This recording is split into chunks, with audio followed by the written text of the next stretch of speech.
teisus ar turtingas?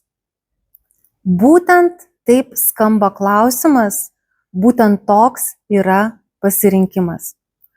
Ar tu lieki su savo tiesomis, į kurias įtikėjai, ar tu gali atsiverti ir pripažinti, kad rezultatai niekada nemeluoja ir tavo rezultatai gyvenime, finansiniai, pasiekimai, savirealizacija ir visa kita priklauso būtent nuo to, kokiomis tiesomis tu įtikėjai savo. Ar nori prisirišęs būti prie savo tiesos, ar nori vis dėlto būti turtingas.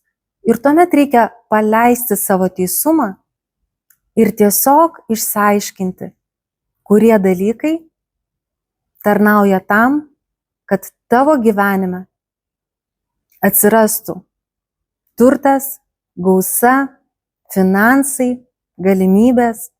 Renkiesi tik tu.